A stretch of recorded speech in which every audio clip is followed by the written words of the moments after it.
Oh, don't worry, Arcs. It's absolutely today. Hello, friends. How's it going? To be or not to be is the question. Whether 'tis nobler in the hive to suffer the stings and arrows of outrageous fortune, or to take arms against a swarm of troubles and, by opposing, end them.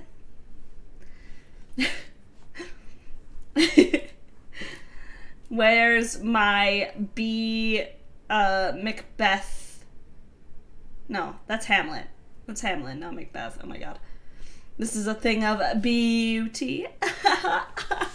Oh, fuck. I don't want to do this. But, my B-movie script read is by far one of my, most popular, it was a stream I remember hating every minute of, but at the same time, one of the most fun streams I've ever done. So I figured, why not redo it, you know? I have a better mic now, better sound quality. We can really, make this our own. I don't know why my wings aren't moving. They're supposed to be pinned to the model, but I don't think they are. I think they're just, just kind of existent. They're just kind of doing their own thing. I can move myself around, and the wings just don't come along. But anyways, I don't want to beat around the bush. I'm just gonna get into this thing. Oh, I haven't done... I did a B-movie script read very early on in my VTubing career. Like one of the first big streams I ever did, I think, as a goal for hitting 100 or something Twitch followers.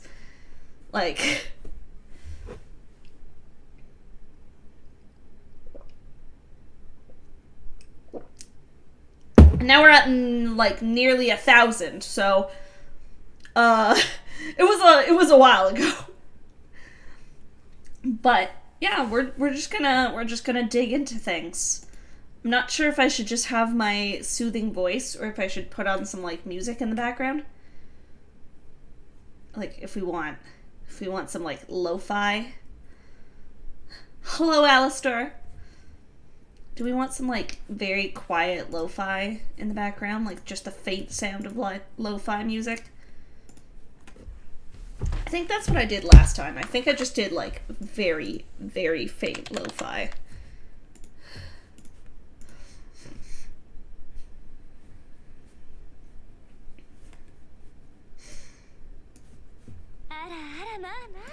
Ara ara. Just for you, Shooty. How's it going? I mean, I'm about to read the entirety of the B movie script. So it's going about as well as you think that would go. Which is to say, not great. Guess who's no longer passing out? You, I hope? Okay, I'm getting everything set up here. We're just gonna turn on, like, good old lo-fi girl here. We're gonna have it, like, so faint in the background.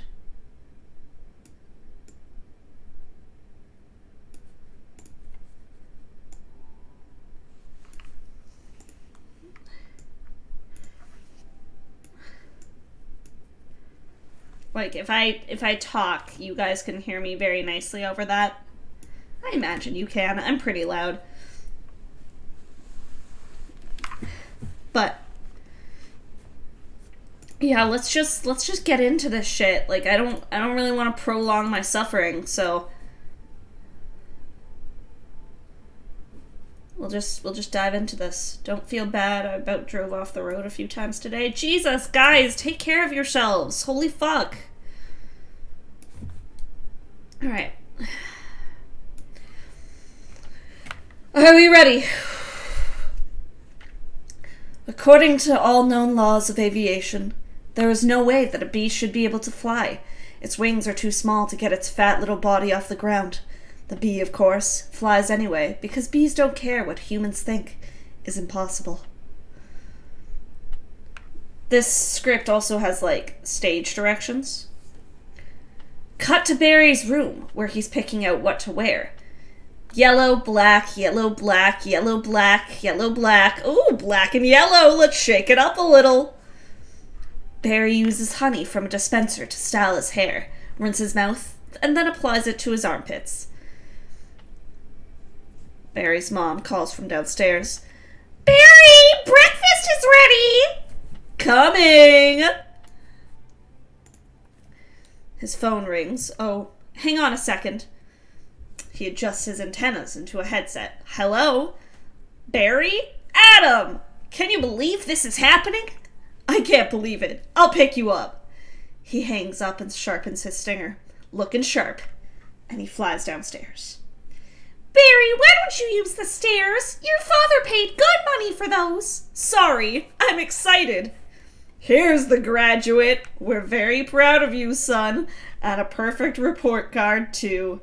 All bees. Very proud. She touches Barry's hair. Ma, I got a thing going here. Ah, you got some lint on your fuzz. Ow, that's me. Wave to us. We'll be in row 118,000. Bye. And Barry flies off. Barry, I told you stop flying in the house. Barry drives his car to pick up his classmate. Adam's outside his house, reading the Hive Today newspaper. The front page headline reads, Frisbee hits Hive, internet down, B. I heard sound, then whammo. We are maybe 70 seconds in and I'm already terrified. It's gonna be a really great stream, Drezov. It's gonna be something. You get it. Hey, Adam. Hey, Barry. Is that fuzz gel? A little. It's a special day. Finally graduating. I never thought I'd make it. Yeah, 3 days of grade school, 3 days of high school. Those were so awkward. 3 days of college. I'm glad I took 1 day off in the middle and just hitchhiked around the Hive. You did come back different. A bee calls out as they drive past. Hey, Barry! Hey, Artie! Growing a mustache. Looks good.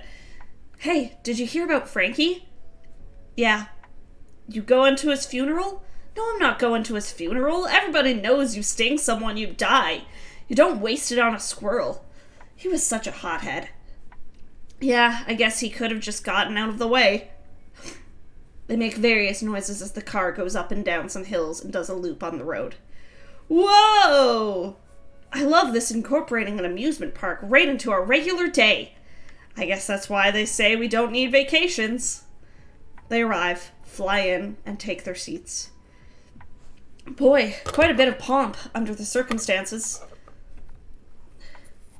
Well, Adam, today we are men. We are B-men. Amen. Hallelujah! They bump each other and go, I guess. Script is really weird when you don't have, like, visuals to follow around. I mean, it's weird with the visuals, too, but it's, like, extra weird without. Students, faculty, distinguished Bs, please welcome Dean Buswell. It really opens that, I guess. Dean Buswell walks onto the stage and taps the microphone. Welcome, new Hive City graduating class of... Presses a button to change the timer on the podium from 9 to 9:15. 9:15. And that concludes our graduation ceremonies. Students cheer, throw their caps into the air as helmets are placed on their heads. And begins your career at Hunex Industries. Are we gonna pick our jobs today? I heard it's just orientation. Huh, whoa, heads up, here we go. The stands for Winger University the students are sitting in begin converting into tram seating. Keep your hands and antennas inside the tram at all times. Flies down to go into the tram as it starts moving and repeats it in Spanish. I don't know Spanish, so please forgive me if this sounds butchered. Mantiga sus manos y antenas dentro del tranvenia en todo momento. Wonder what it's going to be like. A little scary. He and Barry mimic shivering and making scared noises. And now we are introduced to Trudy, the Hunex tour guide. Welcome to Hunex, a division of Hunesco and part of the Hexagon Group. This is it. Wow. We know that you, as a bee, have worked your whole life to get to the point where you can work for your whole life. Honey begins when our valiant pollen jocks bring the nectar to the hive. Our top secret formula is automatically color corrected, scent adjusted, and bubble contoured. And to this soothing sweet syrup with its distinctive golden glow you know as honey, says everyone. Tour guide grabs a beaker of honey as they drive by and tosses it to the group, which bounces it towards the back. That girl was hot.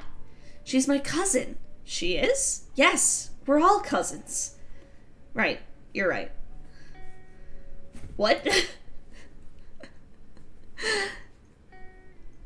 What? So Adam was just hitting on his cousin, who's also Barry's cousin, but Adam and Barry are also cousins. So that's just a world full of incest? Yeah, B-cest. Like they're all just fucking each other? Is that why Barry gets with a human? 'Cause he's not into B-cest? Is that the secret lore? Guys, is that the secret B-movie lore?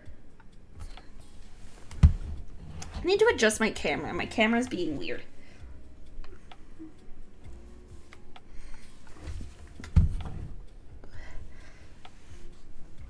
There we go.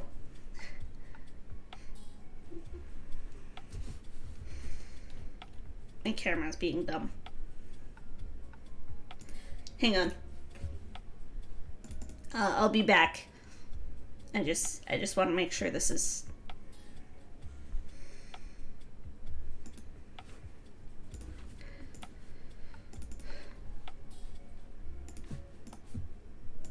Okay.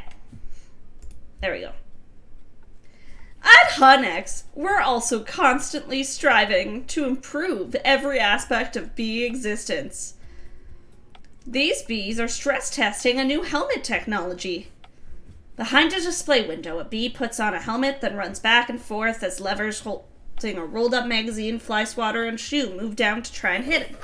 He is hit by the magazine, dodges the fly swatter, then hit by the boot, and again by all three, followed by being sprayed with aerosol from 2 cans. He signals he's okay, but he's flattened by the fly swatter, magazine, and shoe converging to strike him together. He signals he's still okay by poking his arm up through a hole in the fly swatter and giving another thumbs up. The tram riders applaud. Oh, what do you think he makes? Not enough. And here we have our latest advancement, the Krellman. Wow, what does that do? Catches that little strand of honey that hangs after you pour it. Saves us millions. A Krellman worker waves and Adam waves back. Can anyone work on the Krellman? Of course. Most bee jobs are small ones, but bees know that every small job, if it's done well, means a lot. But choose carefully, because you'll stay in the job that you pick for the rest of your life. Same job for the rest of your life? I didn't know that. What's the difference? Huh? And you'll be happy to know that bees, as a species, haven't had one day off in 27 million years. Woo! So you'll just work us to death? We'll sure try! Oh, so it's just like real life. You don't get paid enough. You are usually stuck in, like, a dead-end job for most of your life. And you do that till you die. Cool. Cool. Everyone laughs while Barry looks uncomfortable.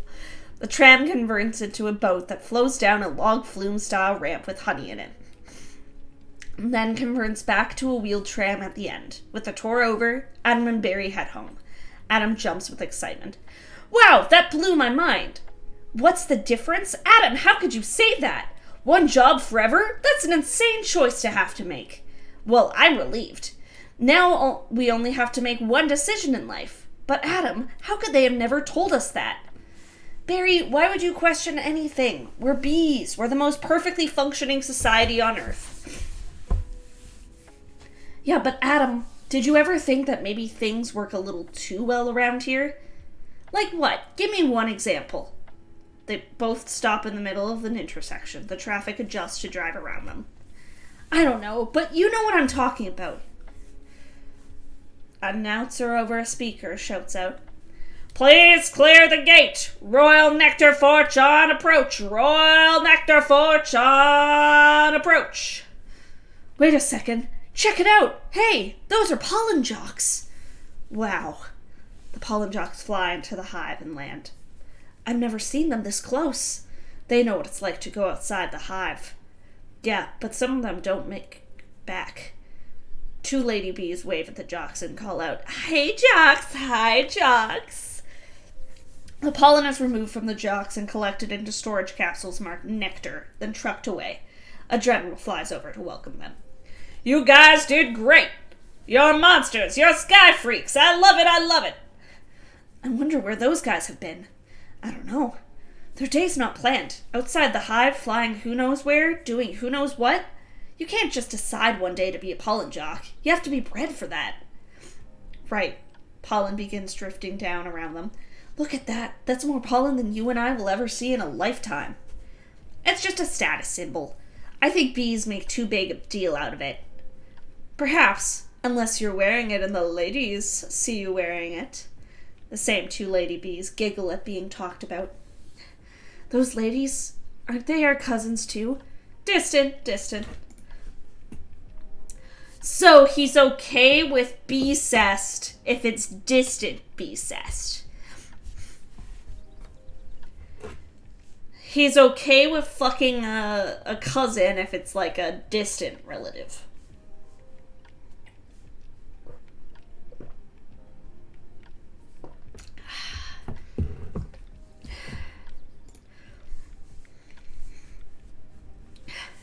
3 pollen jocks observe them. Look at these two. Couple of hive Harrys. Let's have some fun with them. It must be so dangerous being a pollen jock. I guess one of the lady bees and Barry now are flirting. And she thinks he's a pollen jock. Oh yeah, one time Bear had me pinned up against a mushroom. He had one paw on my throat, and with the other, he was slapping me back and forth across the face. I never thought I'd knock him out. And what were you doing during all of this? Obviously I was trying to alert the authorities. I can autograph that if you want. And then the 2 other actual pollen jocks come over. A little gusty out there today, wasn't it, comrades? Yeah, gusty. Yeah, we're gonna hit a sunflower patch about 6 miles from here tomorrow. 6 miles, huh? Barry. It's a puddle jump for us, but maybe you're not up for it. Maybe I am. You are not. We're going at 0900 at J-Gate. What do you think, Buzzy Boy? Are you bee enough?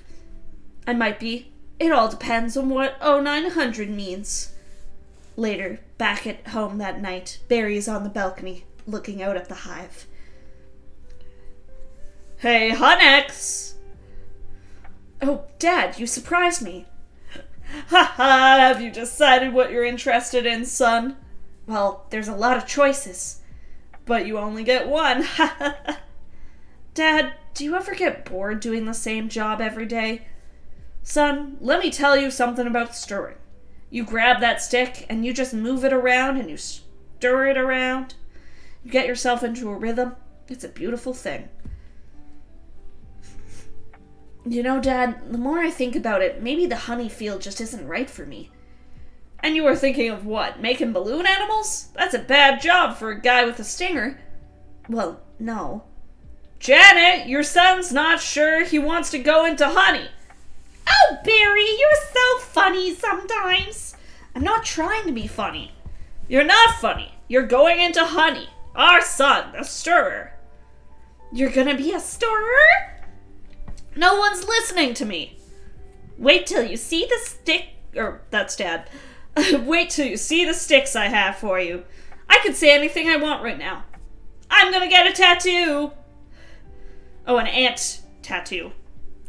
Let's open up some fresh honey and celebrate. Maybe I'll pierce my thorax. Mom and Dad start walking away. Dad raises his glass and says, to honey. Shave my antenna. So funny. Shack up with a grasshopper, get a gold tooth, and start calling everybody dog. I am so proud. And now it's cut to the next day, and Barry and Adam are at the job selection booth.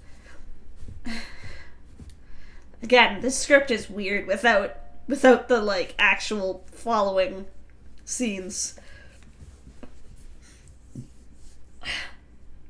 I can't believe we're starting work today.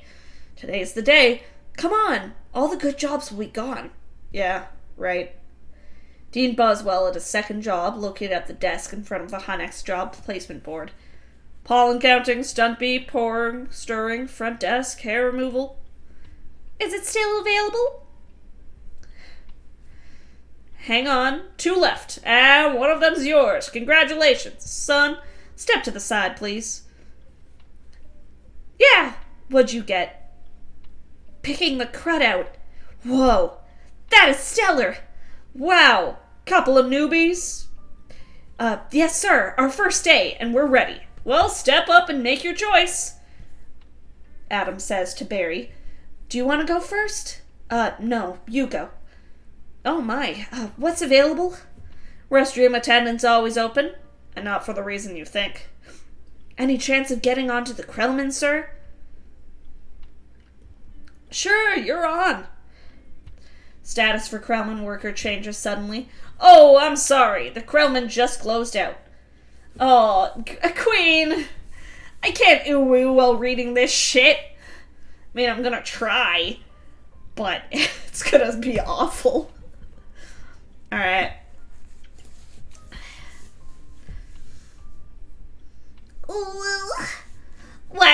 Wookiee's always open. And the Quillman just opened up again. What happened? Well, whenever a bee dies, that's an opening. See that? He's dead, dead. Another one dead. Deady, deadified. Two more dead. Dead from the neck up, dead from the neck down. But that's life! Oh, this is so hard. Queeding, cooling, stumpy, puller, storer, humming, inspector number 7, wind coordinator, swipe supervisor, antenna ball polisher, my wangler. Billy, what do you think I should? Billy? Billy? Oh, what? We've got the sunflower patch and quadrant 9, geranium window box on the sun base. Adam calls for Barry. What happened to you? Where are you? I'm going out. Oh, where? Out there. Oh, no! I have to, before I go to work for the rest of my life. You're gonna die. You're crazy. Hello? Oh, another call coming in. If anyone's feeling brave, there's a cool little deli on 83rd that gets the roses today. Hey, guys. Well, look at that. Isn't that the kid we saw yesterday? Hold on, son. Flight deck's restricted. It's okay, Lou. We're gonna take him up. Yeah. Really? Feeling lucky, are you? The flight crew B holds a clipboard for Barry. Soin heel, just initialed that. Thank you. Okay, you got a rain advisory today, and as you all know, bees cannot fly in rain. So be careful. As always, watch your brooms, hockey sticks, dogs, birds, biters, and bats. Also, I got a couple of reports of a root beer being poured on us. Murphy's in a home because of it, just babbling like a cicada. That's awful. And a reminder for all you Wookiees, be wall number 1. Absolutely no talking to humans. Alright, launch positions. The pollen jocks began chanting buzz, buzz, buzz, buzz over and over as they changed positions. Black and yellow! Hello! You ready for this hot shot? Yeah, bring it on. Out of Ulu voice now. Wind, check. Antenna, check. Nectar pack, check. Wings, check. Ugh, lucky, ow! Jesus. Ow. Fuck. Lucky was sitting on my lap, and he started to fall down and stuck out his claws to try and, like stay on my lap. But what he did instead was just claw down my leg. Me and the boys on my way to the burger joint to buy a hot dog. Make sure you get lots of honey on it because we're doing the bee movie. Okay, ladies, let's move it out. Pound those petunias, you striped stem suckers. All of you, drain those flowers. And they all depart. Hydrate, you bastard! Thank you, Drezov. Wow, I'm out. I can't believe I'm out. So blue. Whoa-ho-ho, I feel so fast and free. They fly amidst a bunch of colorful kites, and Barry flies through one. Box kite. Whoa, whoa-ho-ho-ho. Oh, I am bleeding. Yeah, I am bleeding a lot. Yes, no, I know it was you that redeemed the Hydrate Chaos, but Drezov clipped. I am bleeding because of Lucky's claws. Hang on. I'm gonna deal with blood. Hang on a second. Just gonna go on a brief BRB. I'll be right back.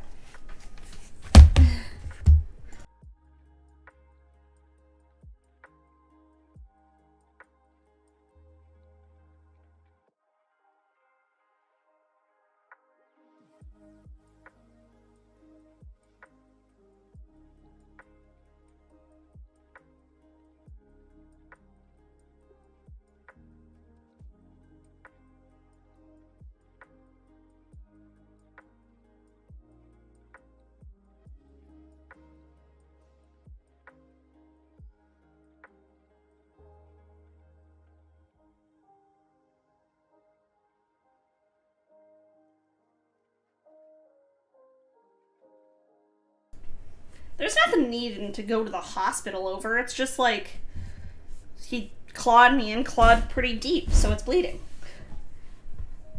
It's just claw marks. I've gotten a lot worse from cats. Like, these are just scratches that happen to pierce the skin.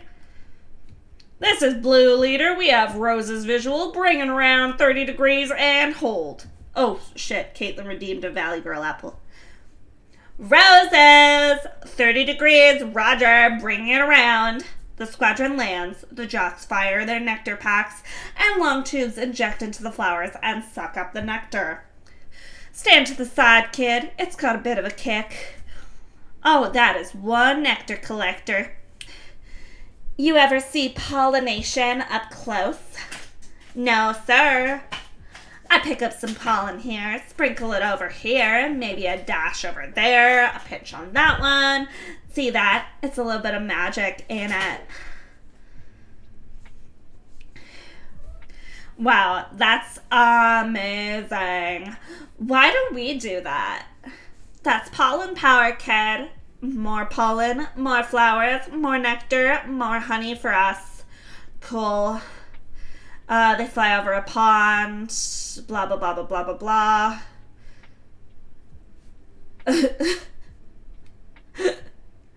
Sorry, I'm reading this script off the B-movie fandom wiki, which is a thing. I feel the need to point out. But the squadron flies over a pond. Barry sees his reflection in the water, reenacting the hippogriff scene from Harry Potter, which itself was a shot-for-shot reenactment of the eagle scene from Rescuers Down Under.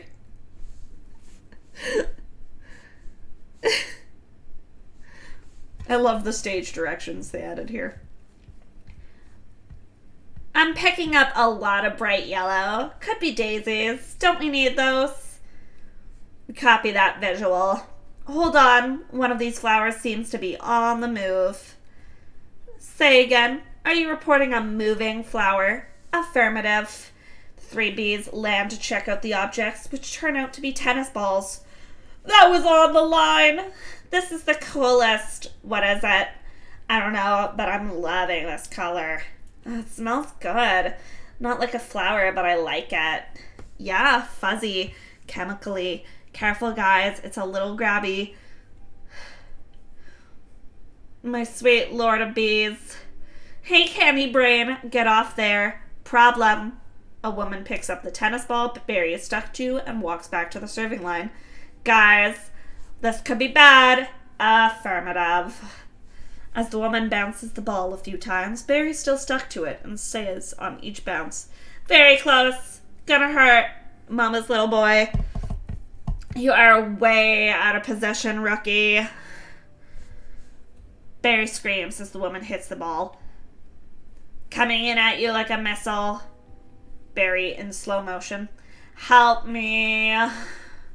You know, I don't think these are flowers. Should we tell him? I think he knows. What is this? Match point. You can just start packing up, honey, because I believe you're about to eat it. The one bee distracts Ken, causing Ken to hit the ball, sending it high into the air and into the street. What? Oh no, you can't be serious. Yowzer, said Barry. Blah, blah, blah, blah, blah. I don't want to read out the stage directions here because I think it's really funny if I don't, so I'm not going to. Because this is just like, there's a lot of stuff happening and he's going from like place to place. And I think it's funnier if I just read out the dialogue. Ew, gross. There's a bee in the car! Do something! I'm driving. Hi, bee. He's back here. He's going to sting me. Nobody move. If you don't move, he won't sting you. Freeze. He blinked! Spray him, Granny! What are you doing? Wow, the tension level out here is unbelievable. I've got to get home. Whoa! Can't fly in rain, can't fly in rain, can't fly in rain. Mayday, mayday, bee going down! Ken, could you close the window, please? Oh hey, check out my new resume. I made it into a fold-out brochure. You see? Folds out. Oh no, more humans. I don't need this. Ooh, ow, what was that? Maybe this time, this drapes. That is diabolical. It's fantastic. It's got all my special skills, even my top 10 favorite movies. What's your number one? Star Wars? Nah, I don't go for that. Kind of stuff. No wonder we're not supposed to talk to them. They're out of their minds. When I walk out of a job interview, they're flabbergasted. They can't believe the things I say. There's the sun. Maybe that's a way out. I don't remember the sun having a big 75 on it. I gotta tell ya, I predicted global warming. I could feel it getting hotter. First I thought it was just me. Andy, I'm not sure who Andy is, I guess one of their friends, scoops up some of the dip with a tortilla chip, including Barry, and brings it towards his mouth. Wait! Stop me! Kill it! Kill it! Ken grabs something to kill it. Stand back! These are winter boots. Wait! Don't kill him! You know I'm allergic to that. This thing could kill me. But why does his life have any less value than yours? And Vanessa places a glass over Barry. Why does his life have any less value than mine? Is that your statement? I'm just saying all life has value. You don't know what he's capable of feeling. Vanessa rips Ken's resume in half and slides it under the glass. My brochure! Vanessa carries the glass with Barry inside over to the window and releases him, all while maintaining oddly intimate eye contact. I don't like that that's what it says. Oh, I hate that. Again, this is just the fandom wiki, but I like to believe that's what it says in the script. How are you feeling today? Oddly intimate. Oh, I hate it. Oh, I hate it.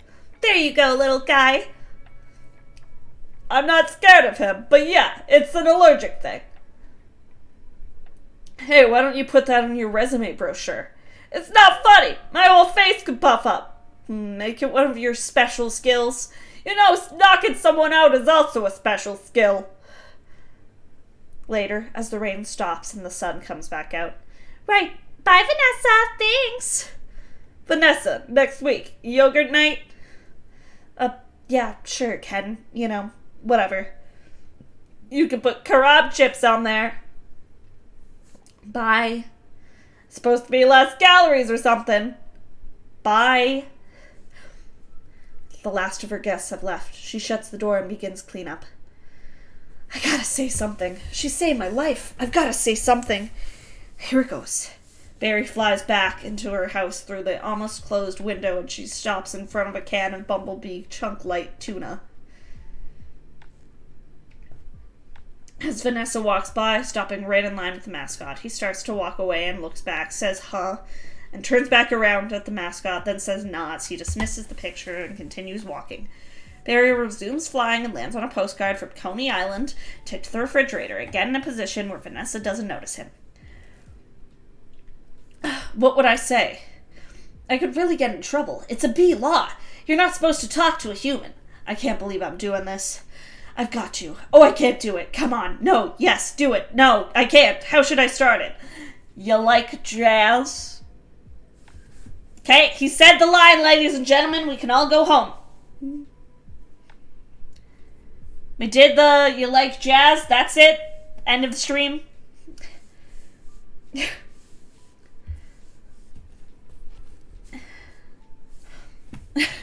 I actually have a very funny story about that line in particular. I got given one year for Christmas. I mean, in addition to like a proper present, obviously, by my sister and her now fiance. Like everyone was gifted like joke meme kind of stickers. And mine was just Barry B. Benson being like, you like jazz? Hydrate, you bastard! Hydrate! I will hydrate. Thank you, Kiro. Also, Kiro, we're not playing Cult of the Lamb. You don't need to contribute to the totem.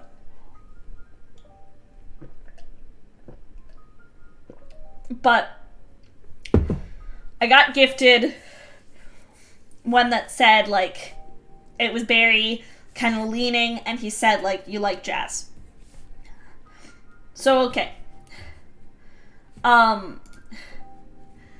I was living at the time with a friend of mine who was a bartender, and he had this, like, big poster of different, like, alcoholic drinks on the wall.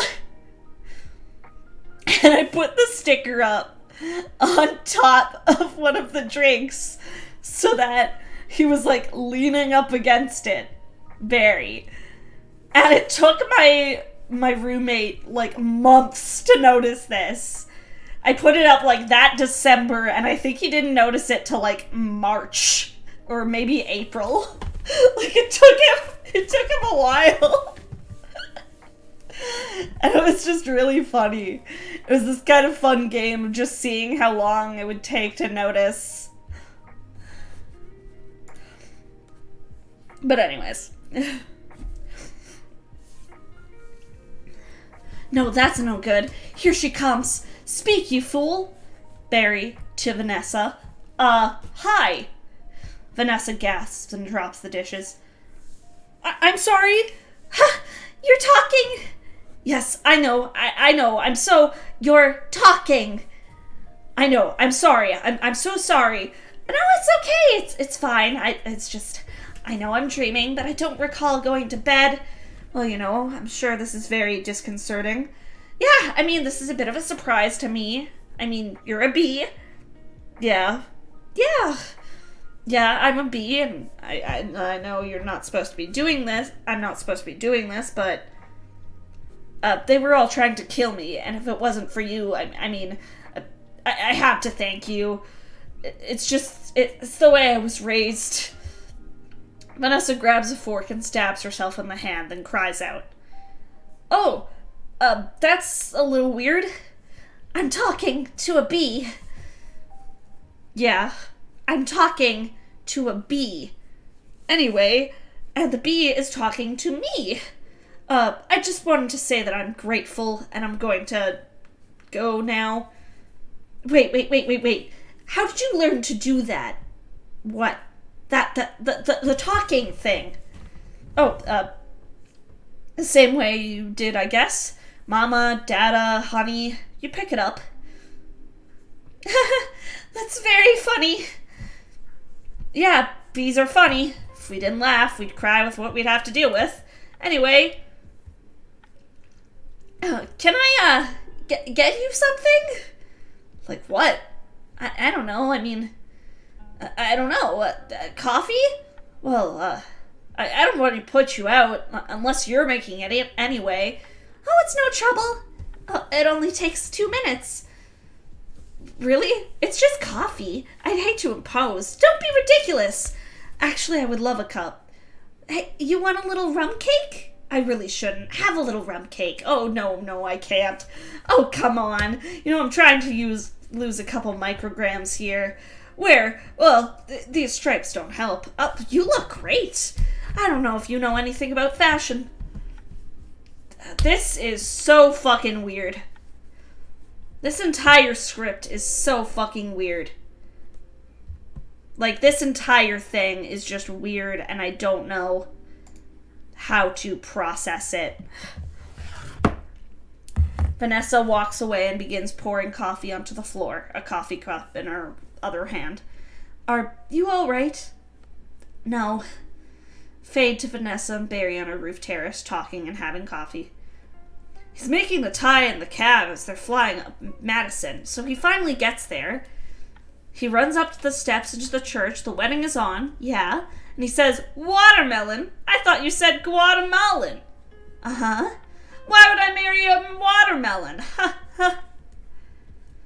Vanessa's more confused than amused. Barry gestures, indicating his joke is done. Oh, is that a bee joke? Yeah, that's the kind of stuff we do. Yeah, different. So anyway, what are you gonna do, Barry? About work? I don't know. I want to do my part for the hive, but I can't do it the way they want. I know how you feel. You do? Sure, my parents wanted me to be a lawyer or a doctor, but I wanted to be a florist. My only interest is flowers. Our new queen was just elected with that same campaign slogan. Oh, huh. Anyway, you see if you look, there's my hive right there. You can see it. Oh, you're in Sheep Meadow. Yes, you know the turtle pond? Yes.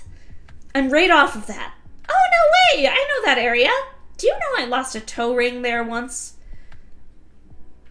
Behind them, a janitor comes up onto the roof and begins working on replacing a light bulb. Really? Yes. Why do girls put rings on their toes? Well, why not? I don't know. It's like putting a hat on your knee. Maybe I'll try that. You all right, ma'am?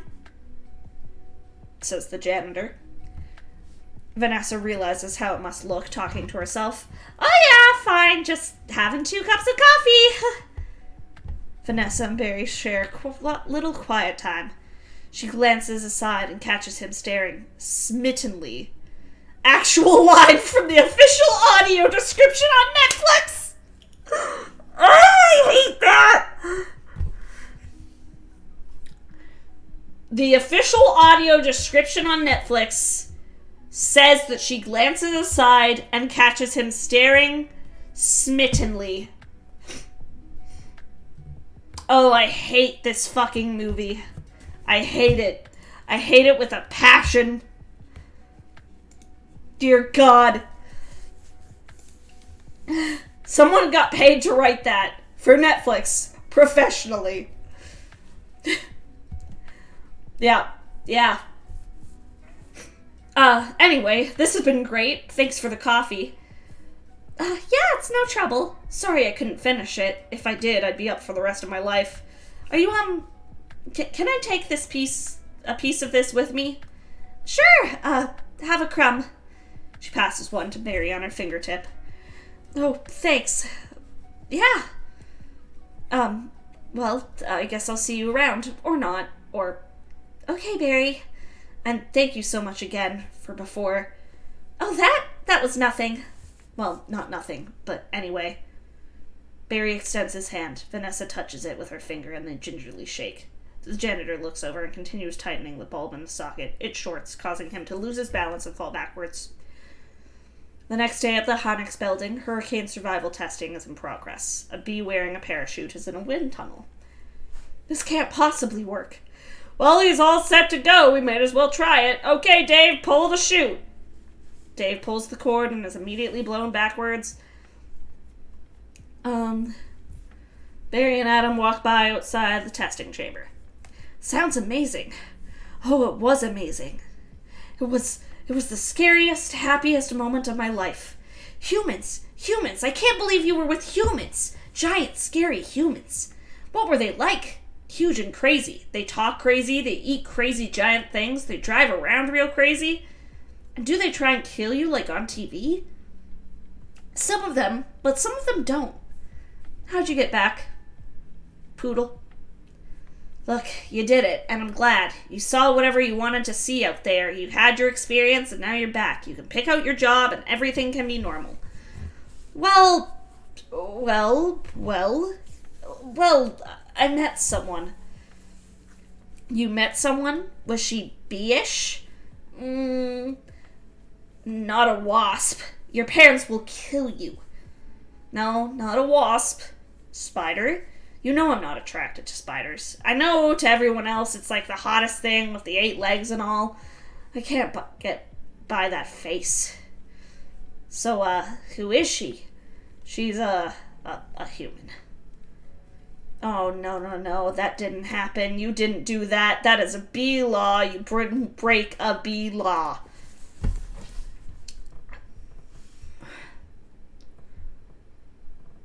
Is it just talking to humans that's a bee law?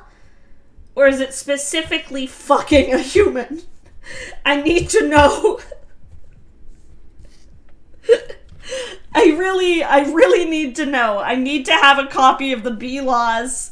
I'm really, really genuinely concerned. I want to know what's written in the bee handbook. She's so nice. And she's a florist. Her name's Vanessa.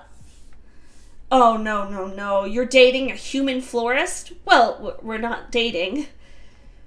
You're flying outside the hive. You're talking to humans that attack our homes with power washers and M80s. That's 1/8 of a stick of dynamite. She saved my life, and she understands me. This is over. Barry pulls out the rum cake crumb. Eat this. This is not over. What's that? They call it a crumb. That was so stingin' stripey? Is that a compliment? Saying that something's so stinging stripey? Is that a good thing?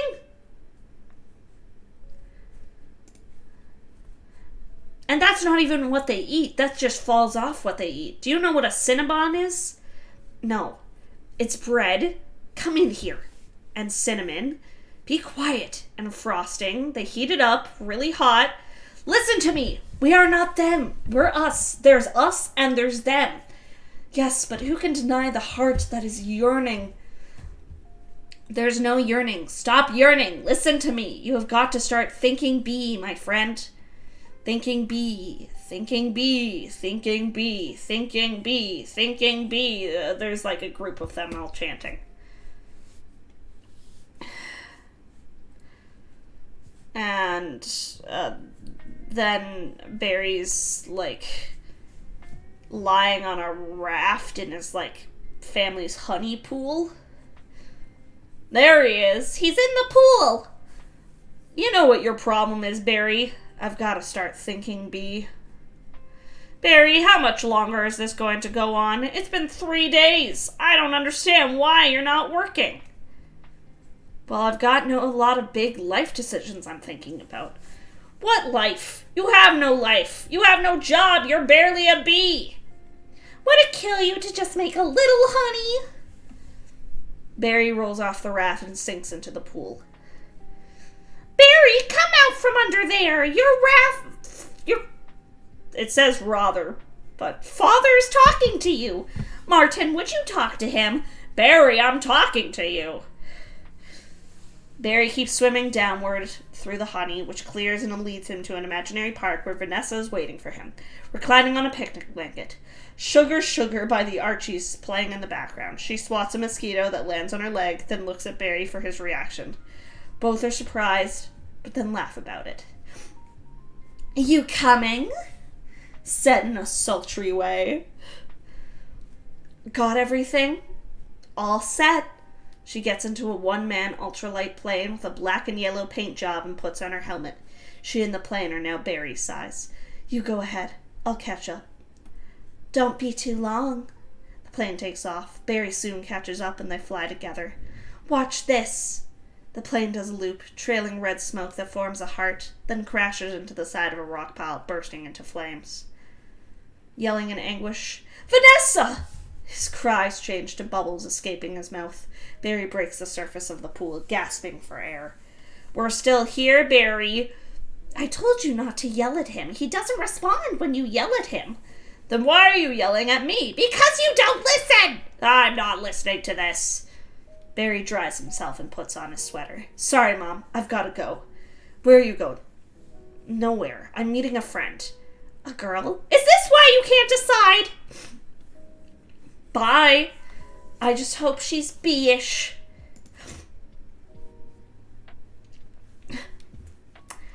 I need a fucking break for a second. I've been reading this shit already for an hour, and I need a moment. I also really have to pee, so I'm gonna run to the bathroom very quick. Y'all just hang on tight. I'll be right back.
And we're back.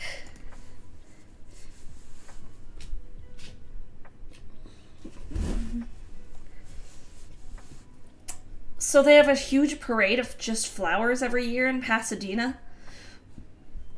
Oh, to be in the Tournament of Roses, that's every florist's dream. Up on a float surrounded by flowers, crowds cheering. Wow, a tournament. Do the roses actually compete in athletic events? No. Alright, I've got one. How come you don't fly everywhere? It's exhausting. Why don't you run everywhere? Isn't that faster? Yeah, okay, I see. Alright, your turn. TiVo. You could just freeze live TV? That's insane. What? You don't have anything like that? We have HIVO, but it's disease. It's a horrible, horrible disease. Oh my. They turn a corner onto a busier street. People start swatting at Barry. Dumb bees. You must just want to sting all those jerks. We really try not to sting. It's usually fatal for us. So you really have to watch your temper? Oh yeah, very carefully. You kick a wall, take a walk, write an angry letter and throw it out. You work through it like any emotion. Anger, jealousy. Barry mutters under his breath. Lust. I knew that was coming. Because I have a clip of my reaction to that exact thing from the first time I read this fucking script on stream. But the script actually says the word lust. That he works through the emotion of lust. And I want to fucking die. Oh, I need to put alcohol in my fucking drink.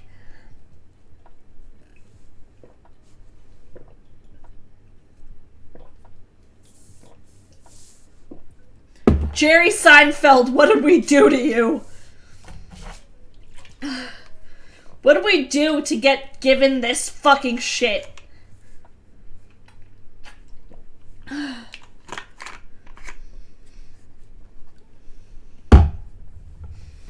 Please, for the love of Christ, tell me what we did. Tell me who I need to punish for giving us the B movie.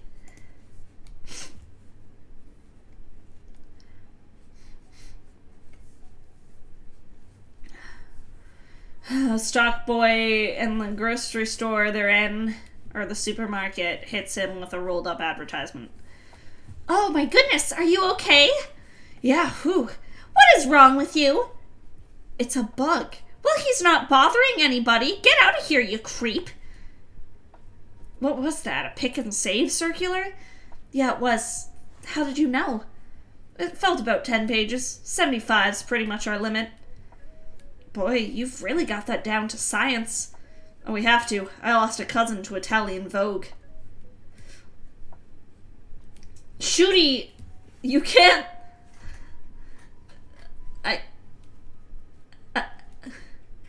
I don't know how to respond to that. All I'm saying is anyone who follows my NSFW Twitter,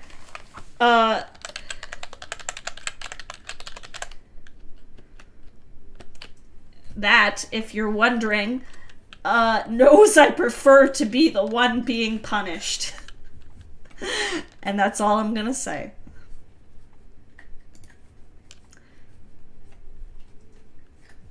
Barry stops when he sees the rows of honey jars.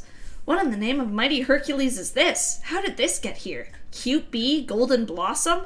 Ray Liotta Private Select? Is he that actor? I never heard of him. Why is this here? For people. We eat it. Why? You don't have enough food of your own? Well, yes, How do you even get it? Well, bees make it. I know who makes it, and it's hard to make it. There's heating and cooling and stirring. You need a whole Krellman thing. It's organic. It's our-ganic. It's just honey, Barry. Just, what? Bees don't know about this. This is stealing. A lot of stealing. You've taken our homes, our schools, our hospitals. This is all we have. And it's on sale? I'm gonna get to the bottom of this. I'm going to get to the bottom of all this. Barry rips the label from a jar of Ray Liotta Private Select honey. And Barry's now infiltrating the supermarket by covering up his yellow stripes with a magic marker and putting on war paint. And the stock boy is opening more boxes of honey. Hey, Hector, you almost done? Almost. Barry steps in honey. He's here. I can sense it.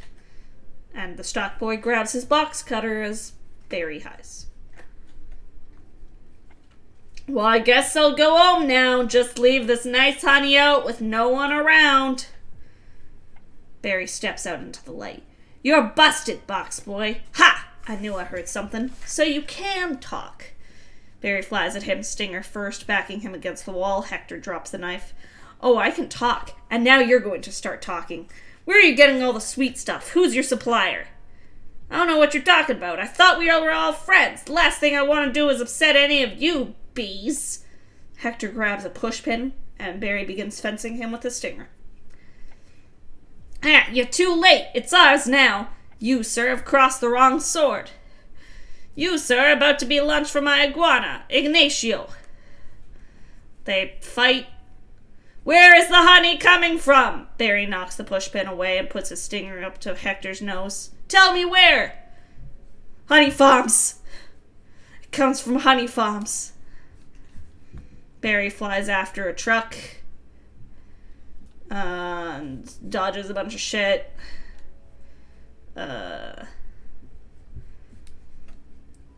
And he lands on the wheelchair, pressed against it by the wind. He sees himself surrounded by dead bugs. Oh my, what horrible thing has happened here? Look at these faces. They never knew what hit them. Now they're on the road to nowhere. Psst, just keep still. Now there's a mosquito that he's talking to. What? You're not dead? Do I look dead? Hey man, that will wipe anything that moves. Now where are you headed? To honey farms. I'm onto something huge here. I'm going to Alaska. Moose blood. Crazy stuff. Blows your head off. I'm going to Tacoma. Barry says to a fly. What about you? He really is dead. Uh-oh. What's that? Oh no, it's a wiper. Triple blade! Triple blade? Jump on! It's your only chance, B! Why does everything have to be so doggone clean? How much do you people need to see? Open your eyes! Stick your head out the window! But don't kill more bugs! He's flung off the wiper. B! Moose blood guy! Barry gets flung off. You hear something? Like what? Like tiny screaming. Turn off the radio. Blah, blah, blah, blah, blah, blah, blah. There's a bunch of shit that happens. Hey, what up, B-boy? And it was just an endless row of honey jars as far as the eye could see. I guess that's later. So I'm assuming wherever this honey truck goes, that's where they're getting it. I mean, that honey's ours. Bees hang tight. Well, we're all jammed in there. It's a close community. Not us, man. We're on our own. Every mosquito is on his own. But what if you get into trouble? Trouble? You're a mosquito. You're in trouble. Nobody likes us. They're just all smacking. People see a mosquito. Smack, smack. At least you're out in the world. You must meet a lot of girls. Mosquito girls try to trade up. Get with a moth, dragonfly. Mosquito girls don't want no mosquito.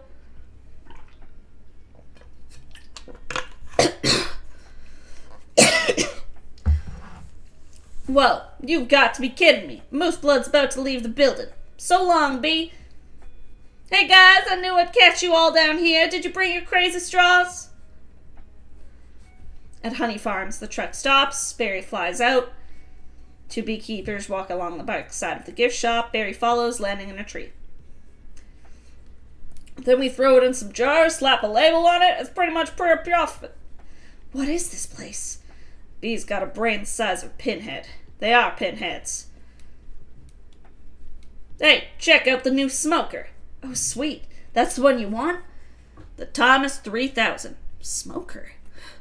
90 puffs a minute, semi-automatic, twice the nicotine, all the tar. Couple of breaths of this knocks them right out. They make the money. They make the honey. We make the money. They make the honey. We make the money. The one guy opens an apiary box and sprays it with smoke. Inside, the bees start moaning and gasping. Oh my. Barry flies into the open box as Freddy leaves and makes his way into the apartment. Two bees are just waking up. What's going on? Are you okay? Yeah, it doesn't last too long. How did you get here? Do you know you're in a fake hive with fake walls? Our queen was moved here. We had no choice.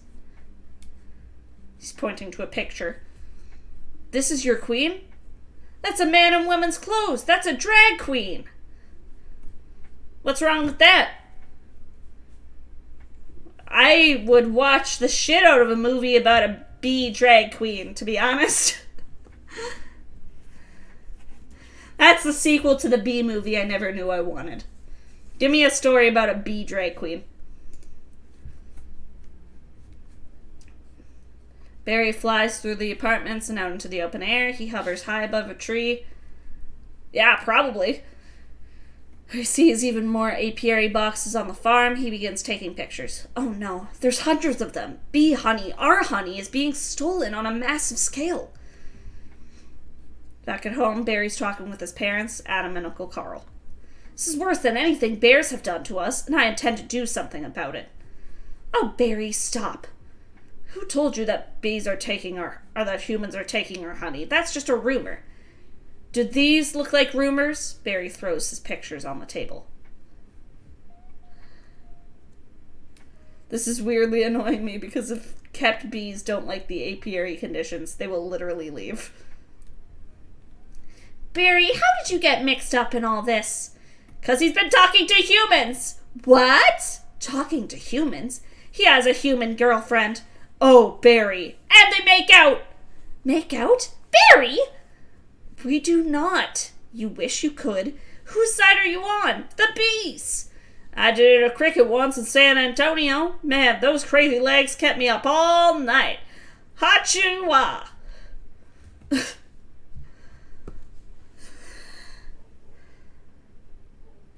This movie is far too sexual to be about fucking bees.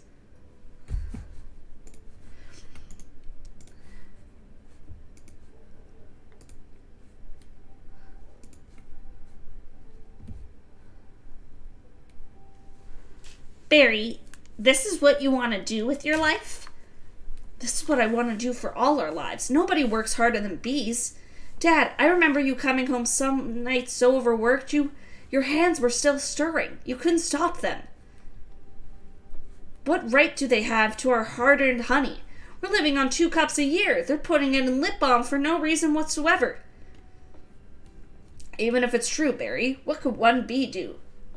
Oh, yeah. I mean, yeah. Yeah, Shooty. That's not... It's not what I meant, but yeah, you're correct. I'm gonna sting them where it really hurts. In the face. No. In the eye. That would really hurt. No. Up the nose? That's a killer. No, there's only one place you can sting the humans. One place where it really matters.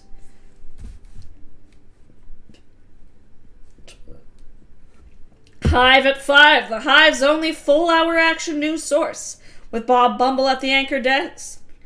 Weather with Storm Stinger, sports with Buzz Larvey and Jeanette Chung. Good evening, I'm Bob Bumble. And I'm Jeanette Chung. Our top story, a Tri-County bee, Barry Benson, is saying he intends to sue the human race for stealing our honey, packaging it, and profiting from it illegally.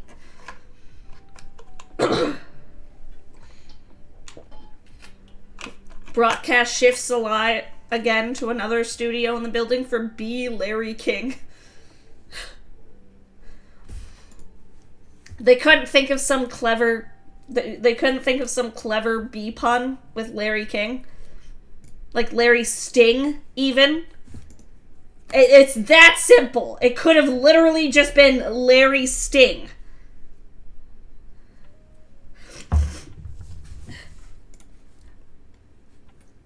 Don't forget, tomorrow night on Be Larry King, we're gonna have 3 former queens all right here in our studio discussing their new book, Classy Ladies, out this week on Hexagon. Tonight we're talking with Barry Benson. Did you ever think, I'm just a kid from the hive, I can't do this? Larry, bees have never been afraid to change the world. I mean, what about Bee Columbus? Bee Gandhi? Bee Jesus? Again, this movie is full of bee fucking puns. And they couldn't have thought of anything better than, like, Bee Columbus and Bee Gandhi. And Be Larry King when Larry Sting was right there. This is making me way more upset than it should. But the fact that they didn't go for that obvious pun makes me really mad, actually. I shouldn't, but it does.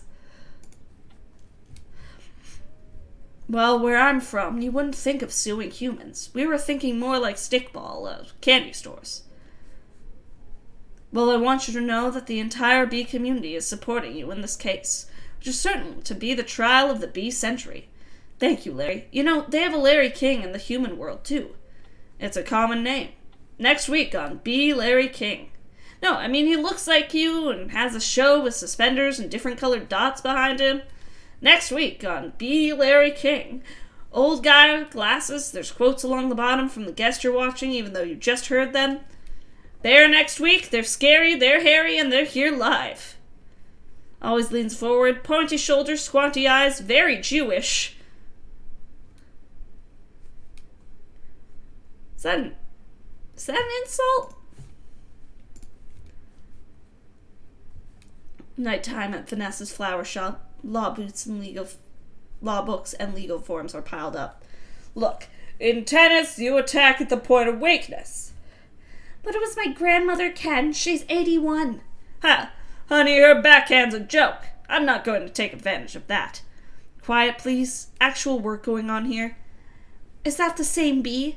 Yes, it is. I'm helping him sue the human race. What? Oh, hello. Hello, bee. This is Ken. Yeah, I remember you. Timberland, size 10.5, 5-room soul, I believe. What does he talk again? Listen, you better go because we're really busy working. But it's our yogurt night. Oh, bye-bye. Why is yogurt night so difficult? Oh, you poor thing. You two have been at this for hours. Yeah, and Adam here has been a huge help. Adam is asleep inside an empty Cinnabon box, covered in frosting and muttering in his sleep about it. How many sugars in the coffee? Just one. I try not to use the competition. Right? Imagine, first of all, imagine your GF like just, yeah. Imagine your GF being like, yeah, I'm gonna sue the human race. And like they had yogurt night planned. You don't just cancel plans.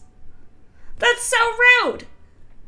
Vanessa's the asshole here.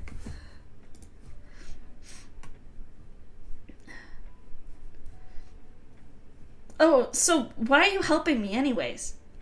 Bees have good qualities. Barry, speaking in Italian for some reason. Si, certo. And it feels good to take my mind off the shop. I don't know why. Instead of flowers, people are giving balloon bouquets now. Yeah, exactly. They had it planned and she double booked and didn't even tell him that they double booked.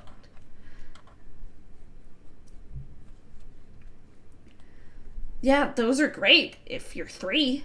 And artificial flowers. Oh, those just get me psychotic. The bed stingers, the pointless pollination. Bees must hate those plastic things. There's nothing worse than a daffodil that had work done. Well, maybe it could make up for it a little bit. You know, Barry, this lawsuit is a pretty big deal. I guess. Are you sure you want to go through with it? Am I sure? When I'm done with the humans, they won't be able to say, "Honey, I'm home," without paying a royalty. Outside the courthouse, a reporter begins her segment, talking to the camera. Sarah, it's an incredible scene here in downtown Manhattan where all eyes and ears of the world are anxiously waiting. Because for the first time in history, we are going to hear for ourselves if a honeybee can actually speak. What have we gotten into here, Barry? I don't know, but it's pretty big, isn't it? I can't believe how many humans don't have to be at work during the day. Hey, you think these billion-dollar multinational food companies have good lawyers? What's the matter? I don't know. I just got a chill. Well, if it isn't the B team. Dude waves a honey packet he picked up from the saucer holding his drink. Any of you boys work on this? All rise, the Honorable Judge Bumbleton presiding. All right, case number 4475, Superior Court of New York, Barry B. Benson versus the honey industry is now in session. Mr. Montgomery, you're representing the 5 major food companies collectively. A privilege. Mr. Benson, you are representing all bees of the world? Inside and outside the courtyard room, everyone leans forward, waiting to hear what he will say. Bzz, bzz, bzz, bzz, bzz, bzz, bzz, bzz, bzz. I'm kidding. Yes, Your Honor. We are ready to proceed. And Mr. Montgomery, your opening statement, please. The guy clears his throat and speaks in a very heavy and exaggerated southern drawl. Ladies and gentlemen of the jury, my grandmother was a simple woman. Born on a farm, she believed it was man's divine right to benefit from the bounty of nature God put before us. If we were to live in the topsy-turvy world Mr. Benson imagines, just think of what it would mean. Maybe I would have to negotiate with the silkworm for the elastic in my breeches. Talking bee, how do we know if this isn't some sort of holographic motion picture capture Hollywood wizardry? They could be using laser beams, robotics, ventriloquism, cloning for all we know. He could be on steroids. For all we know, he could be on steroids. This is so fucking weird. Mr. Benson? Ladies and gentlemen of the jury, there's no trickery here. I'm just an ordinary bee, and as a bee, honey's pretty important to me. It's important to all bees. We invented it, we make it, we protect it with our lives. Fortunately, there are some people in this room who think they can take whatever they want from us because we're the little guys. What I'm hoping is that after this is all over, you'll see how by taking our honey, you're not only taking away everything we have, but everything we are. Oh, I wish he would dress like that all the time. So nice, says his mom. Call your first witness. So, Mr. Claus Vander Hayden of Honey Farms. Pretty big company you have there. I suppose so. And I see you also own Honeyburton and Hunron. Yes, they provide beekeepers for our farms. Beekeeper. I find that to be a very disturbing term, I have to say. I don't imagine you employ any bee freers, do you? No. I'm sorry. I couldn't hear you. No, because you don't free bees, you keep bees. And not only that, it seems you thought a bear would be an appropriate image for a jar of honey. Well, they're very lovable creatures. A Yogi Bear, Fozzie Bear, a Build-A-Bear. Yeah, you mean like this? Vanessa and a man enter, guiding a giant grizzly bear restrained by a collar with chains attached to both sides. Bring him in front of Vander Hayden. The bear lunges at him and roars. Bears kill bees! How would you like this big hairy head crashing through your living room, biting into your couch, spitting out your throw pillows? Roar, roar. Okay, that's enough. Take him away. Vincent, stop. Vincent? Is that the name of the bee? Or the bear? I don't know. He and the man depart without incident, leaving Van der Hayden trembling with the judge glaring at him and Leighton angrily growling himself. Later, Barry questions another witness. So, Mr. Sting, thank you for being here. Your name intrigues me, I have to say. Where have I heard it before? I was with a band called The Police. But you've never been a police officer of any kind, have you? No, I haven't. No, you haven't. And so here we have yet another example of a bee culture being casually stolen by a human for nothing more than a prance-about stage name. Have you ever been stung, Mr. Sting? Because I'm feeling a little stung, Sting. Or should I say, Mr. Gordon N. Summer? The jury gasps. That's not his real name, you idiots!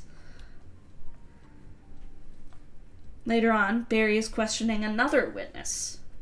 Mr. Liotta, first may I offer my belated congratulations on your Emmy win for a guest spot on ER in 2005. Oh, thank you.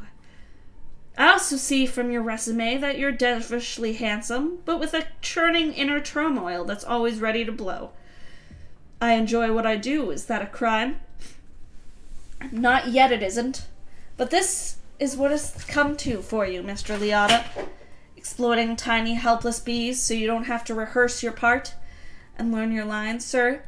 Watch it, Benson. I could blow right now. This isn't a good fella. This is a bad fella. Ray tries to smash Barry with his Emmy statue. Why doesn't someone just step on this little creep and we can all go home? 1 second. Lucky's being a little bitch. Lucky!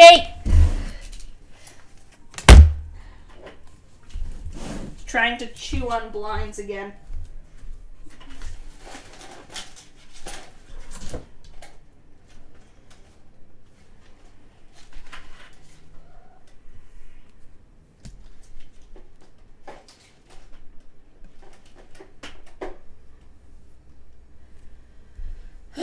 My stupid, lovely little cat.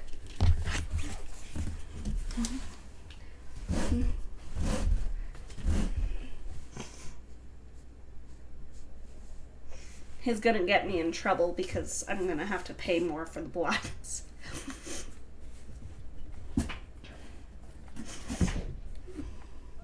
Order! Order in this courtroom! Order, I say! Mr. Liotta, please sit down.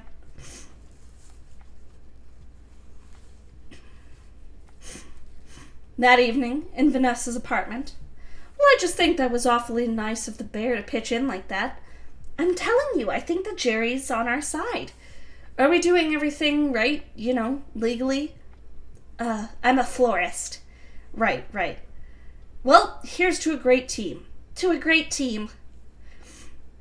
They both toast and Ken enters the apartment. Well, hello. Oh, Ken.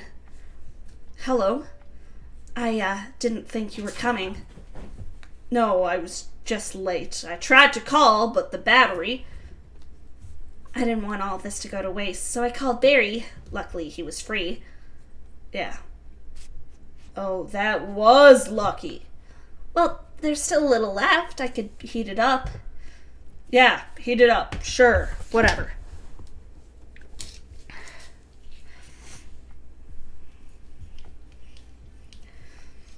Ken glares at Barry as Barry cuts up his food.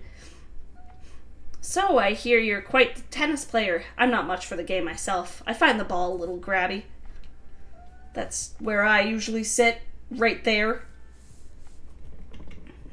Ken, Barry was looking at your resume and he agreed with me that eating with chopsticks isn't really a special skill.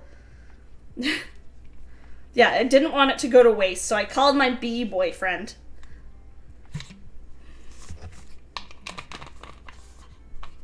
You think I don't see what you're doing?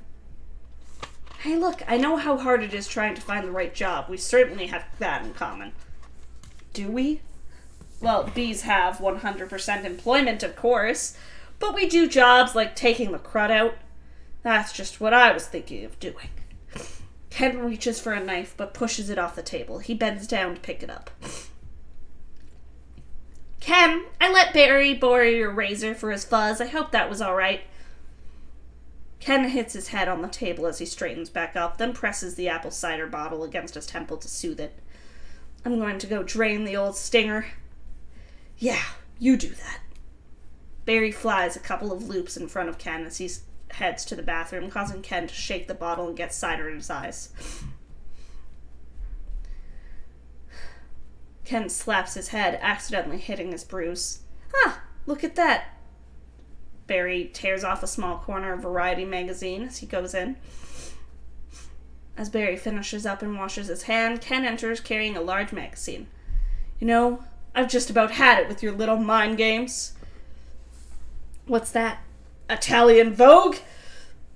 He curls the magazine tight. Mamma mia, that's a lot of pages. It's a lot of ads. Remember what Van said? Why is your life any more valuable than mine? That's funny. I just can't seem to recall that. And he tries to hit Barry. I think something stinks in here. He sprays a can of air freshener at Barry. I love the smell of flowers. Yeah, well, how do you like the smell of flames? And he lights the stream on fire. Barry screams. And blah, blah, blah, blah, blah. There's like a whole thing.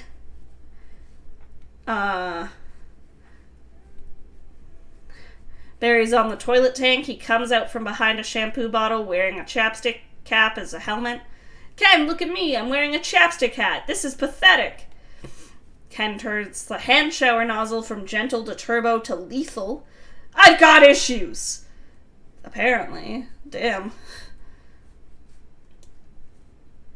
Well, a royal flush. You're bluffing. Am I? Ken flushes the toilet handle. Barry screams. Blah, blah, blah, blah, blah, blah, blah. Surf's up, dude. Ew, boo water.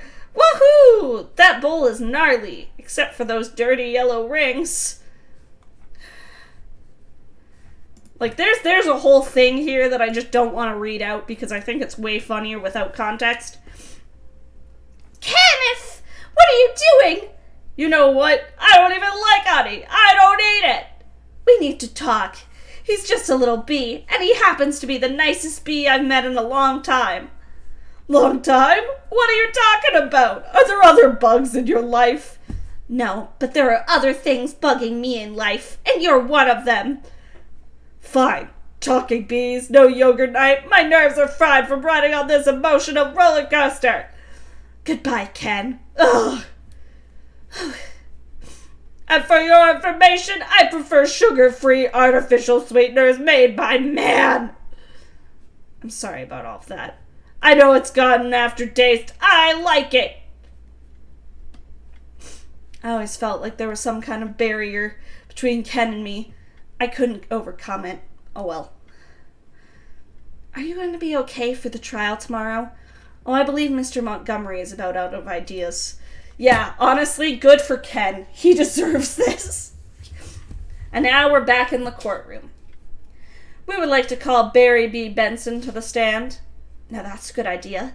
You can really see why he's considered one of the very best lawyers.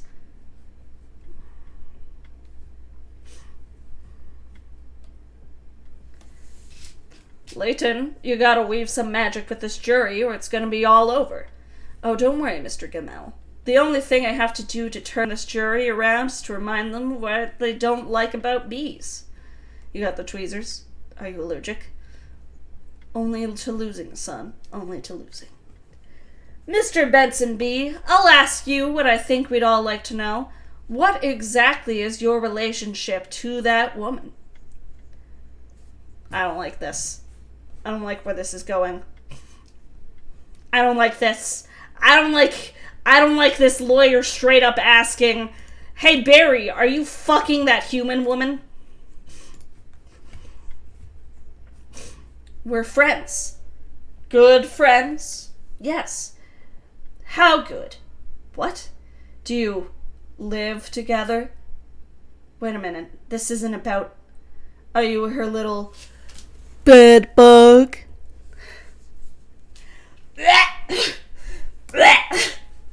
Gonna fucking throw up.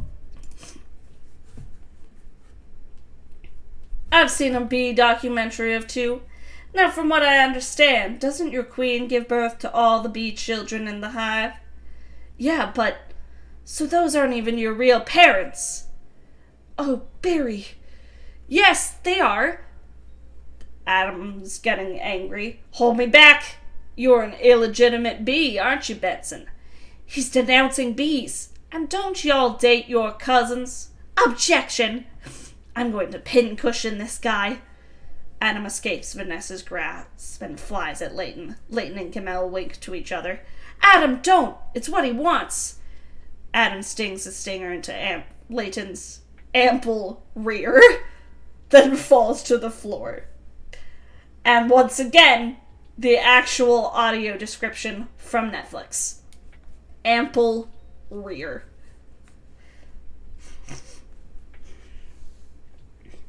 Oh, I'm hit! Oh, lordy, I am hit! Order, please! The venom is coursing through my veins, Mr. Montgomery. I have been felled by a winged beast of destruction. You see? You can't treat them like equals. They're strapped savages. Stinging's the only thing they know. It's their way. Adam, stay with me. I can't feel my legs. Oh, what angel of mercy will come forward to suck the poison from my heaving buttocks? Please, I will have order in this court. Order, please. Later, in a hospital bed, we see Adam recovering. A TV is on with a reporter saying, the case of the honeybees versus the human race took a pointed turn against the bees yesterday when one of their legal teams stung Leighton T. Montgomery.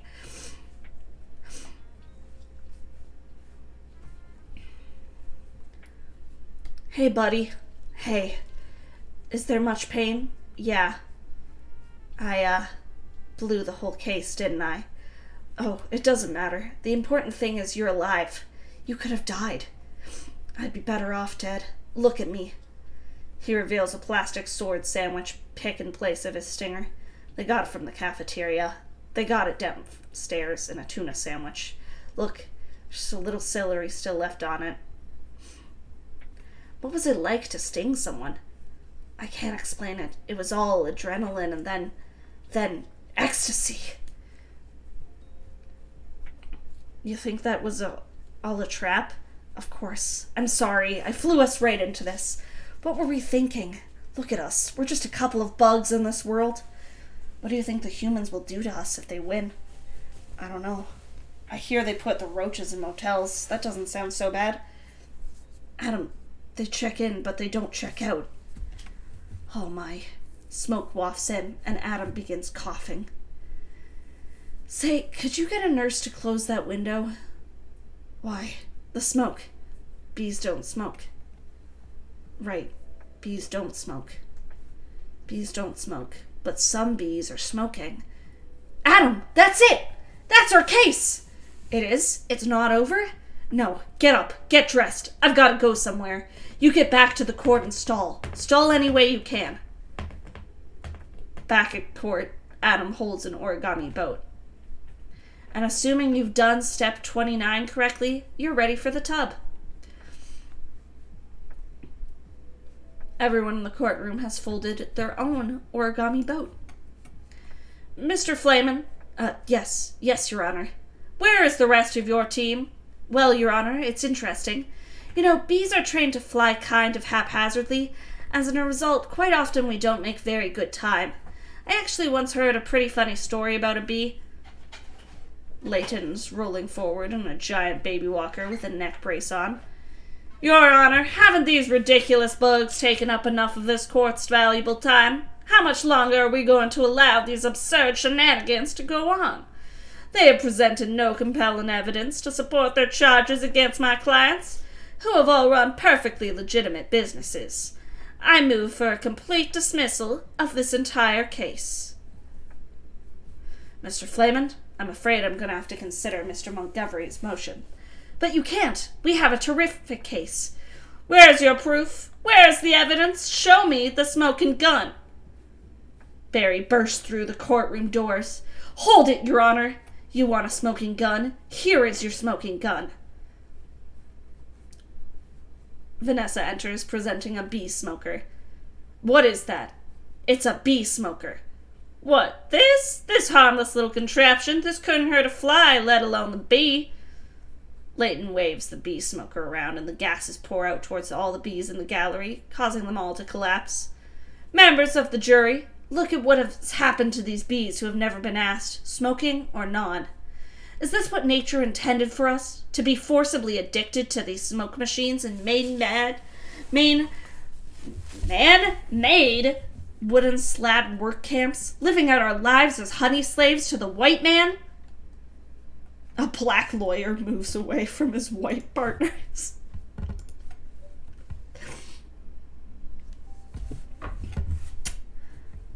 What are we going to do? He's playing the species card. Ladies and gentlemen, please, free these bees. Everyone in the courtroom starts chanting, Free the bees! Free the bees! Free the bees! Free the bees! The court finds in favor of the bees. Vanessa, we won! Yay, I knew you could do it. High five. Oh, sorry. I'm okay. Vanessa, do you know what this means? All the honey is finally going to belong to the bees. Now we won't have to work so hard all the time. This is a unholy perversion of the balance of nature, Benson. You'll regret this. Reporters crowd around Barry. Barry, how much honey do you think is out there? Barry, who are you wearing? Adam says to Vanessa, what if Montgomery's right? What do you mean? We've been living the bee way a long time, 27 million years.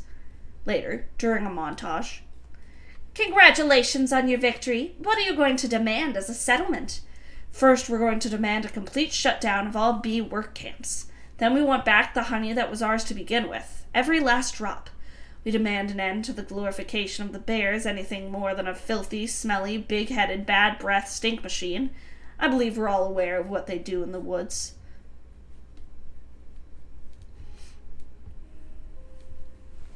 A sniper aims at Winnie the Pooh, holding a pot of honey. Wait for my signal. Take him out. A tranquilizer dart hits the bear. He'll have nausea for a few hours, then he'll be fine.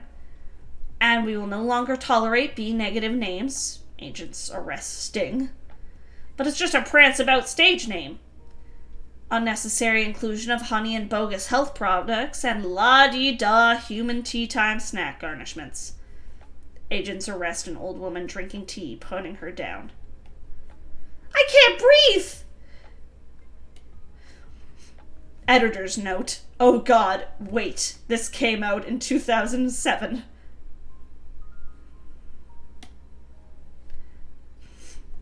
A helicopter lowers a large drum of honey onto a scaffold. Bring it in, boys!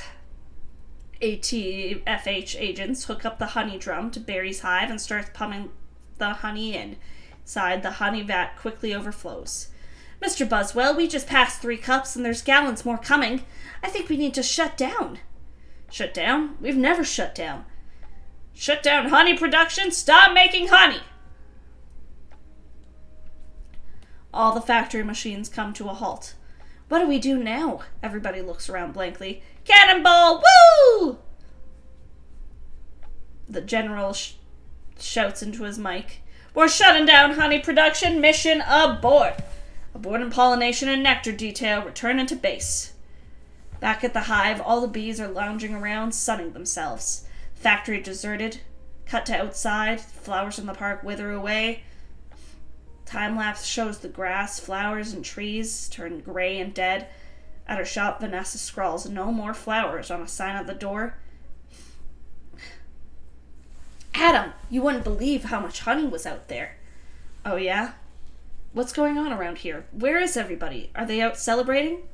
No, they're just home. They don't know what to do. They're laying out, they're sleeping in. I heard your Uncle Carl was on his way to San Antonio with a cricket. Well, at least we got our honey back. Yeah, but sometimes I think, so what if humans liked our honey? Who wouldn't? It's the greatest thing in the world. I was excited to be a part of making it. This was my new desk. This was my new job. I wanted to do it really well, and now I can't. Adam places the box in a storage area, then leaves. Barry looks around at the desolate factory, and then later, he visits Vanessa. I don't understand why they're not happy. We have so much now. I thought their lives would be better. They're doing nothing. It's amazing. Honey really changes people. You don't have any idea what's going on, do you? What did you want to show me? This. She brings him to her dying rooftop garden. What happened here? That's not even half of it.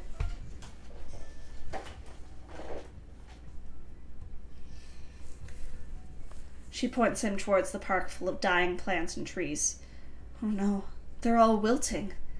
It doesn't look very good, does it? No. And whose fault do you think that is? You know, I'm going to guess bees. Bees? Specifically me. I guess I just didn't think that bees not needing to make honey would affect all these other things. And it's not just the flowers, fruits, vegetables, they all need bees. Well, that's our whole SAT test right there. So you take away the produce, that affects the entire animal kingdom. And then, of course, the human species. So if there's no more pollination, it could all just go south here, couldn't it? And I know this is also partially my fault. They both sigh. How about a suicide pact? How would we do it? That's really dark. For a kid's movie? I'll sting you. You step on me? That just kills you twice. Oh, right.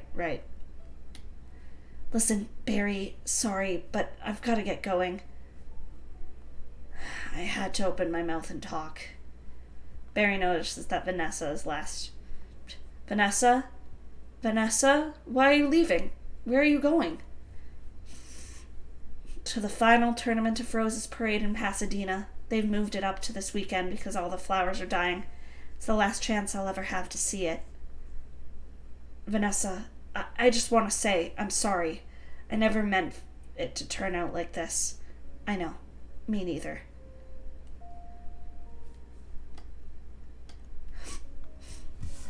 Tournament of Roses. Roses can't do sports. Wait a minute. Roses! Roses! Roses! Vanessa!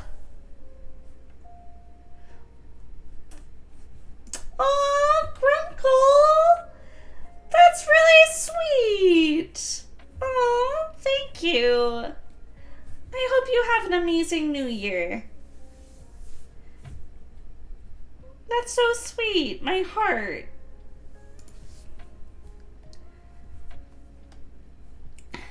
Barry flies off and catches up to the taxi. He knocks on the window. Barry? Roses are flowers! Yeah, they are. Flowers, bees, pollen. I know, that's why this is the last parade. Maybe not. Could you ask him to slow down? The taxi stops and Barry flies in, falling in the change box. Okay, I made a huge mistake. This is a total disaster and it's all my fault. Yeah, kind of is. I've ruined the planet and I wanted to help you with your flower shop. Instead, I've made it worse. Actually, it's completely closed down. I thought maybe you were remodeling. Nonetheless, I have another idea and it's greater than all my previous ideas combined. I don't want to hear it. Okay, here's what I'm thinking. They have the roses have the pollen. I know every bee, plant, and flower bud in this park. All we've got to do is get what they've got back here with what we've got. Bees, park, pollen, flowers, repollination across the nation. Alright, Tournament of Roses, Pasadena, California. They've got nothing but flowers, floats, and cotton candy.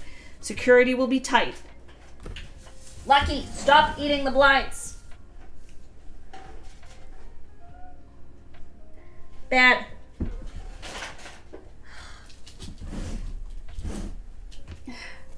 Vanessa Bloom, FTD, official floral business. Oh, it's real.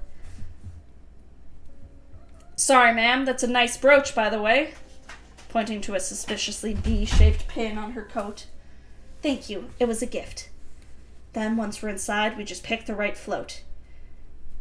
How about Princess and the Pea? Yeah. I could be the princess, and, you could be the pea. I don't understand this. I don't know what's happening. I don't get it. Barry flies up dressed as a pea. Sorry, I'm late. Where should I sit? What are you? I believe I'm the pea. The pea? It's supposed to be under the mattress. Not in this fairy tale, sweetheart. I'm going to talk to the marshal. You do that. This whole parade is a fiasco. Vanessa takes the float princess's place, I guess. And Barry hot wires the engine. And then they blend in with traffic without arousing suspicion. Once we're at the airport, there's no stopping us. Stop! Security! Did you and your insect pack your own float? Yes. Has this float been in your possession the entire time? Yes. Would you remove your shoes and everything in your pockets? Can you remove your stinger, sir? That's just part of me. I know, just having some fun. Enjoy your flight! The float is all rolled up into a tube. Like, why do they need the float? What are they using to repollinate? Like, I'm so fucking confused. Then, if we're lucky, we'll have just enough pollen to do the job. On the plane, Barry uses a laptop and makes a graph by pushing random buttons. The screen says, repollination possible. Can you believe how lucky we are? We have just enough pollen to do the job. I think this is gonna work, Vanessa. It's gotta work. Attention passengers, this is Captain Scott. I'm afraid we have a bit of bad weather in the New York area, and looks like we're going to experience a couple of hours delay. Barry, these are cut flowers with no water. They'll never make it. I've got to get up there and talk to these guys. Be careful.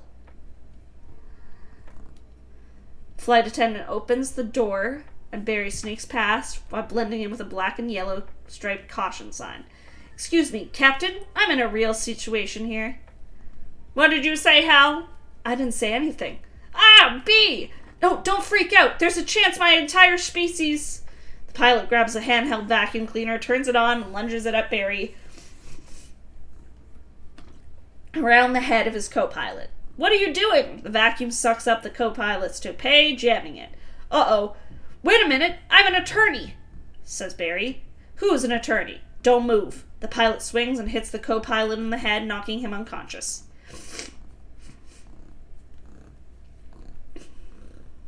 And his head falls into a button, which deploys a life raft that inflates rapidly into the captain and knocks him out too.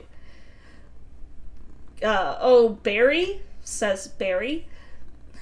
Cut back to the cabin where Vanessa's still using the laptop. Good evening, passengers. This is your captain speaking. Would a Miss Vanessa Bloom in 24B please report to the cockpit? And please hurry. Vanessa sees the unconscious pilot and co-pilot in the cockpit. What happened here? I tried to talk to them, but then there was a dustbuster, a toupee, and a life raft exploded. Now one's bald, one's in a boat, and they're both unconscious. Is that another bee joke? No, no one's flying the plane. This is JFK Control Tower, Flight 356. What's your status? This is Vanessa Bloom. I'm a florist from New York. Where's the pilot? He's unconscious, and so is the co-pilot. Not good. Is there anyone on board who has flight experience? As a matter of fact, there is. Who's that? Barry Benson? From the honey trial? Oh, great. Vanessa, this is nothing more than a big metal bee. It's got giant wings, huge engines. I can't fly a plane. Why not? Isn't John Travolta a pilot? Yes. How hard could it be? Wait a minute, Barry. We're headed into some lightning. And the TV comes on at Barry's place. This is Bob Bumble. We have some late-breaking news from JFK Airport, where a very suspenseful scene is developing. Barry Benson, fresh off a stunning legal victory, is now attempting to land a plane loaded with people, flowers, and an incapacitated flight crew. Flowers? Well, we have an electrical storm in the area and 2 individuals at controls of a jumbo jet with absolutely no flight experience. Just a minute, Mr. Ditchwater. That's a honeybee on that plane. I'm quite familiar with Mr. Barry Benson's work and his no-account compadres. Haven't they done enough damage already? But isn't he your only hope right now? Come on, technically a bee shouldn't be able to fly at all. The wings are too small, their bodies are too big.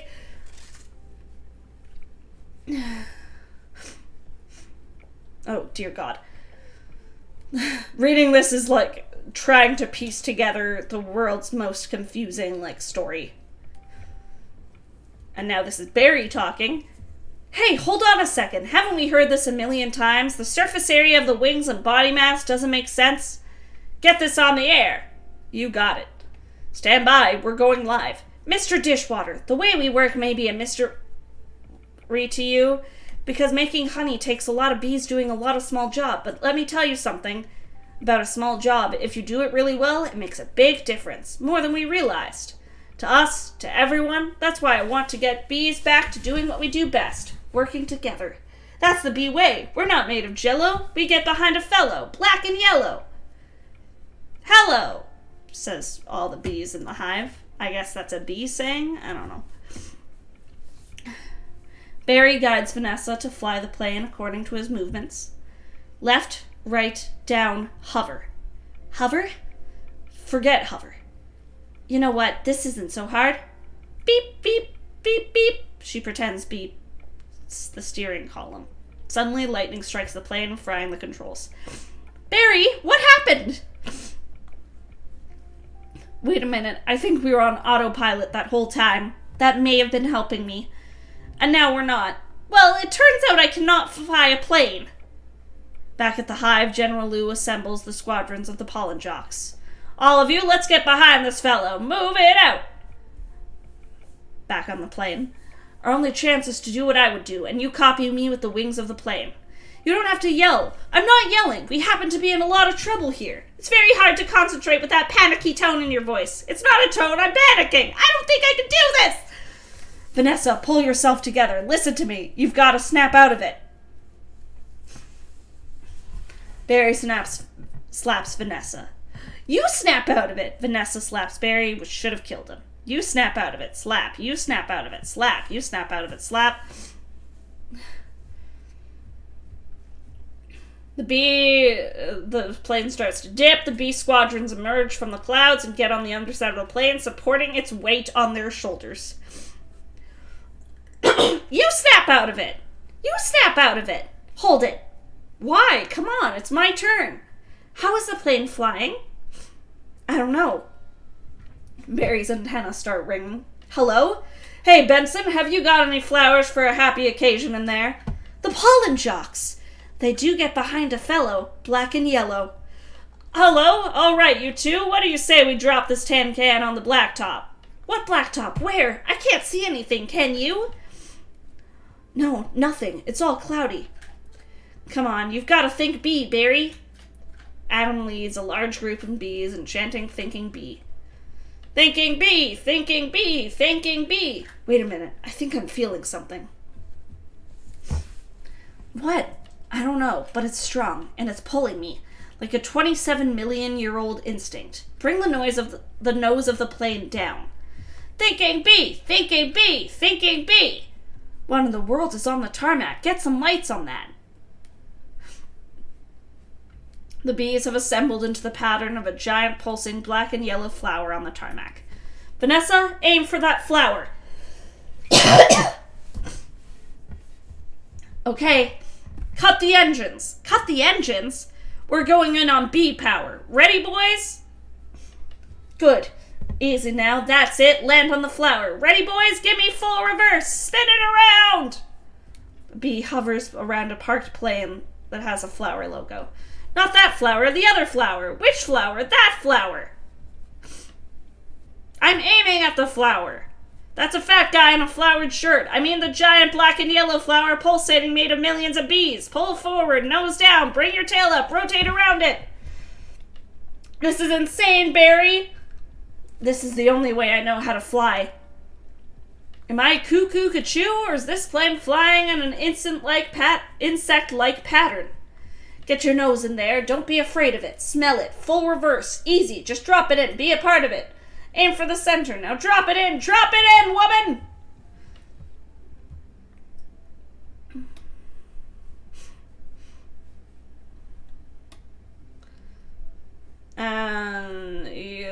One passenger shouts, "Come on already," and they do it. Barry, we did it! You taught me how to fly! Yes. No high five.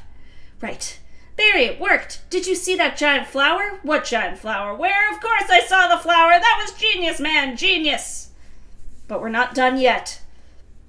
Listen, everyone! This runway is covered with the last pollen from the last flowers available anywhere on Earth. That means this is our last chance. We're the only ones who make honey, pollinate flowers, and dress like this. So if we're going to survive as a species, this is our moment. So what do you say? Are we going to be bees or just Museum of Natural History keychains?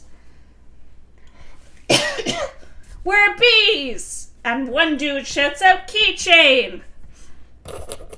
Then everyone follow me, except Keychain. Hold on, Barry, here. Pollen Jock places a Pollen Jock jacket on Barry. Yay!